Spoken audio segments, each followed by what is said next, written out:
Ladies and gentlemen, welcome in. Hope you guys are doing well. Today we're talking about an important topic in the Bazaar, arguably the most important decision you'll ever make in the Bazaar, which is what option at the start of the game do you choose? Now, you have three options. You have the income start, where you can permanently gain 2 income and 12 gold.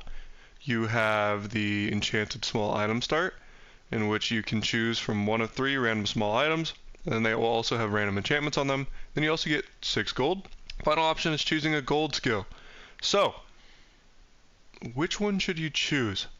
Today I'm going to try to help you guys answer that question for yourselves, because I can't answer it for you. It's really about what you like, but what I have tried to do is make a pro-cons list of each option, as well as the potential recommendations I have for new players at the end. Guys, if you found this video helpful, please drop a like and subscribe below, as it helps the channel tremendously. Let's get into it. So, income start.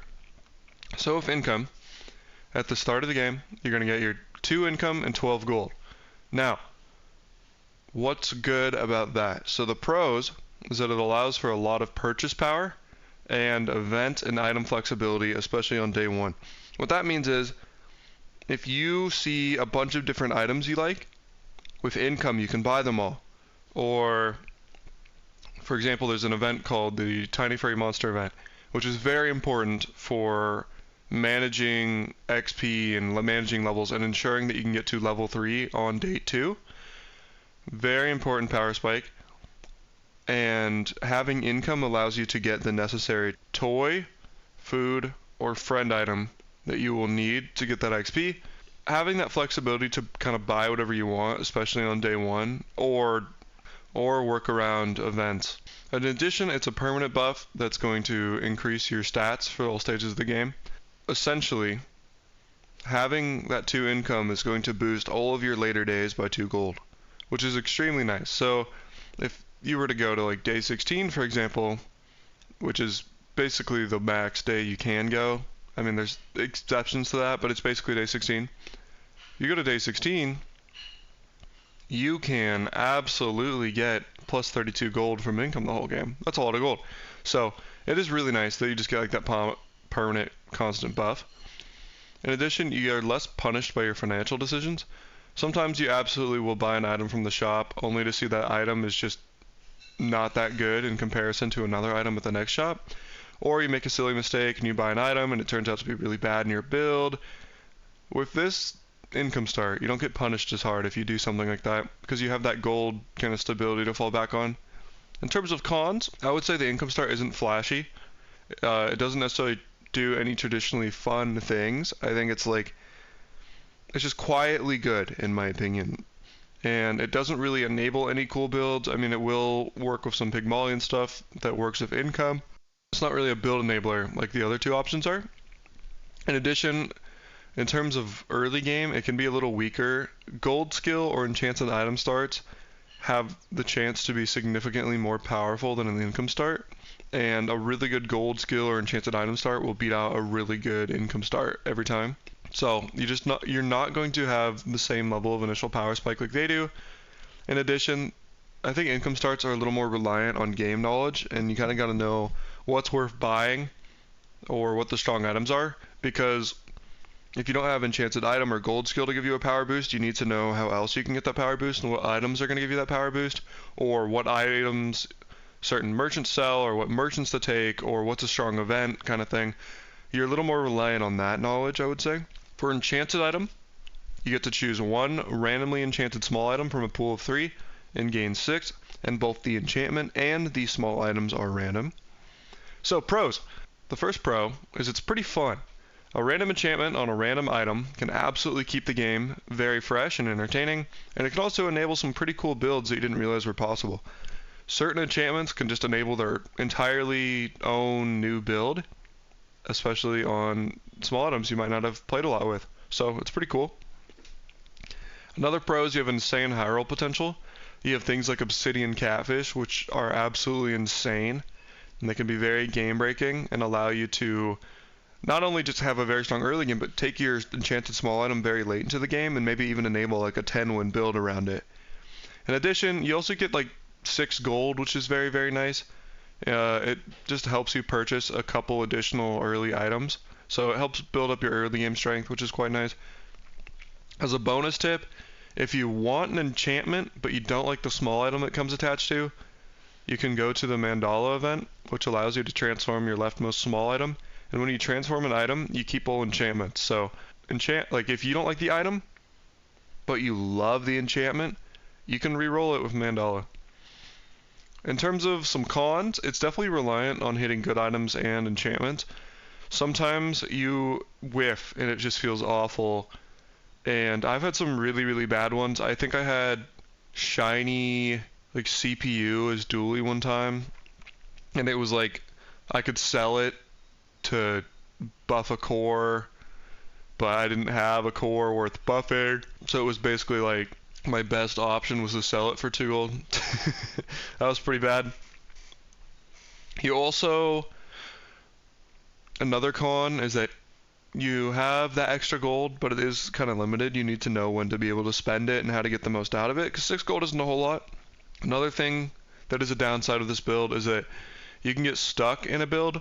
For example, if you take like shiny silencer, you're pretty much forced into a one weapon Vanessa build, and kind of that feeling of being forced into a build can be a little arduous and difficult at times, especially if you're like, okay, I have this small enchanted item and I really need this to help it, this to help it, this to help it, and you can't find it. That can really feel bad if you don't have anything to kind of further push your game plan with a small item. In terms of gold skill, so you choose a gold skill from a pool of 3. So pros.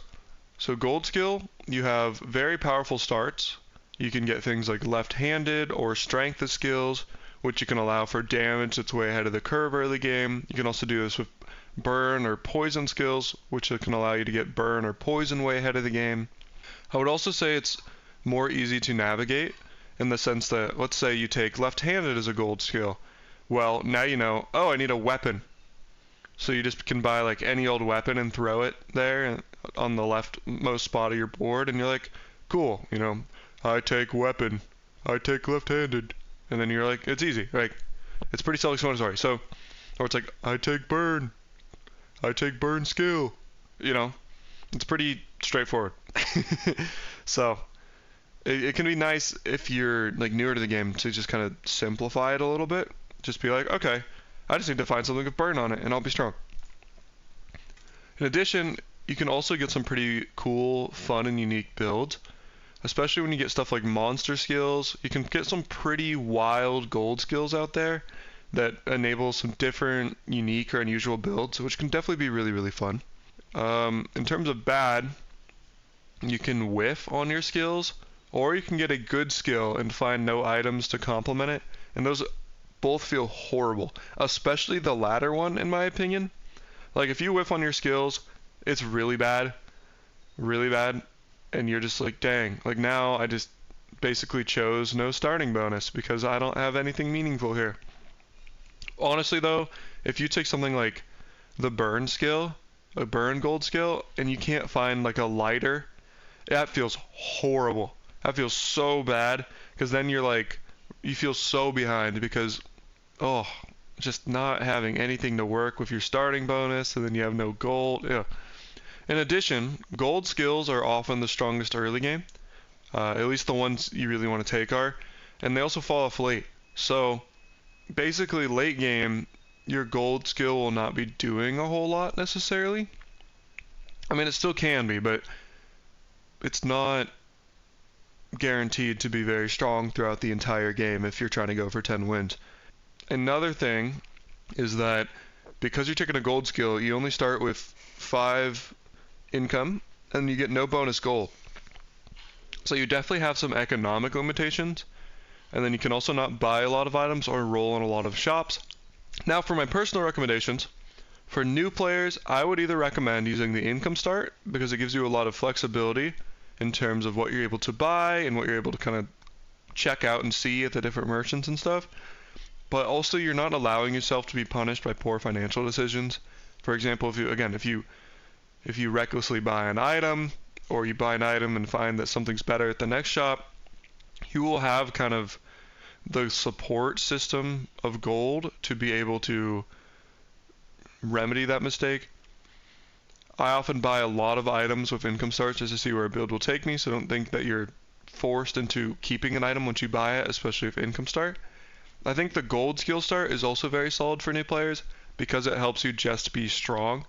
Basically, if you take a skill like left-handed, right-handed, or strength, or burn skill, anything like that, you just need to take an item that synergizes with that skill and you'll be very strong. Very strong. And so it's pretty self-explanatory, and if you're new and you don't know what the items do, you can just be like, okay, I take a gold skill, it matches, and then it'll help you kind of get more hours in the game under your belt.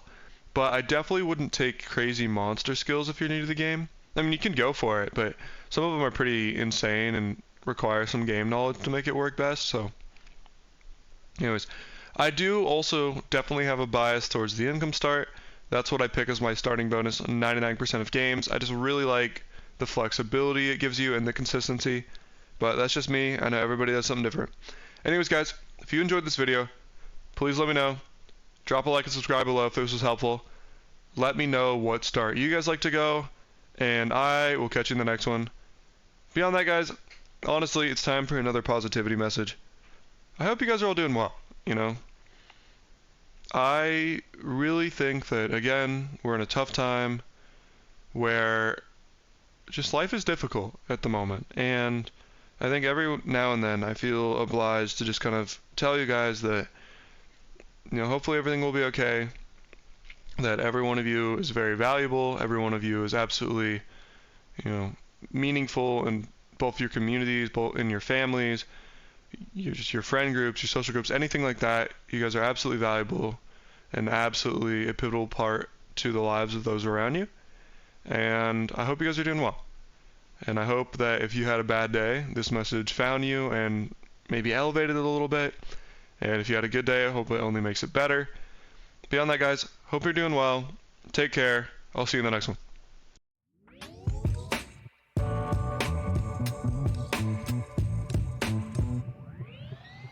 Just trying to get this stuff that's smoking out to the phone.